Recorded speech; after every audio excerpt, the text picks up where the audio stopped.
தெய்வத்தின் குரல் மூன்றாம் பாகம். வைதிக மத அம்சங்கள் ஆயுர்வேதம். ஆயுர்வேதத்தில் இதர சயின்ஸ்கள்.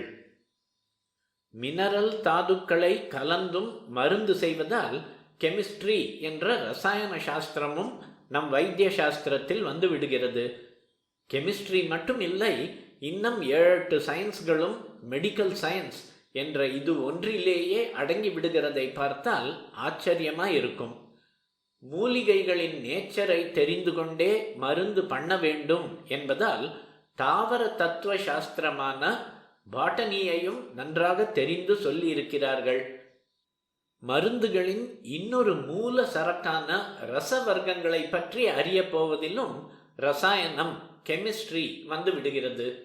என்ன மருந்து கொடுக்க வேண்டும், அதில் என்ன சாமான்களை சேர்க்க வேண்டும் என்று தெரிந்தால் போதுமா? இது செலுத்தப்படுகிற தேகத்தின் அமைப்பை பற்றி நன்றாக தெரிய வேண்டுமல்லவா? நோயாளியின் தேக தத்துவத்தை தெரிந்து கொள்ளாமல் சிகிச்சை எப்படி?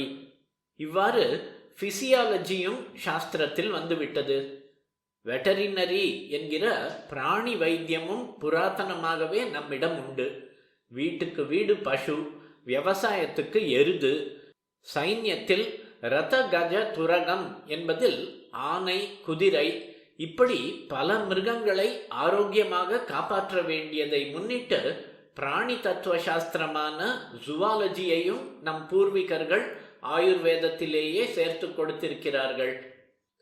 எந்த சத்தியத்தையும் துளைத்து கொண்டு பார்க்கிற அதீந்திரிய சக்தியால் ரிஷிகள் இந்த எல்லா சயின்ஸ்களையும் தெரிந்து கொண்டு ஆயுர்வேதம் முதலான சாஸ்திரங்களில் தெரிவித்திருக்கிறார்கள்.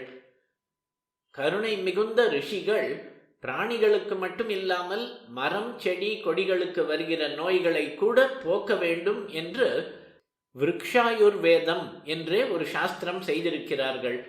சரக்குகளை இன்ன விகிதத்தில் கலக்கணும், ஒவ்வொன்றும் இன்ன எடை இருக்கணும், நோயாளி இன்ன அளவு அதை சாப்பிடணும் என்று துல்லியமாய் கணிப்பதில் கணிதமும் வந்து விடுகிறது.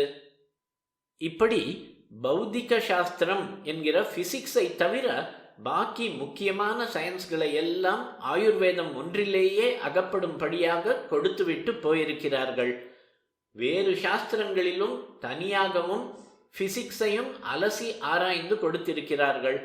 சர் பி.சி. ரே என்பவர் நம்முடைய பிராச்சீன சாஸ்திரங்களில் நவீன சயின்ஸ்கள் எல்லாவற்றுக்கும் மூலம் இருக்கிறது என்று ஆராய்ச்சி செய்து நிரூபித்திருக்கிறார்.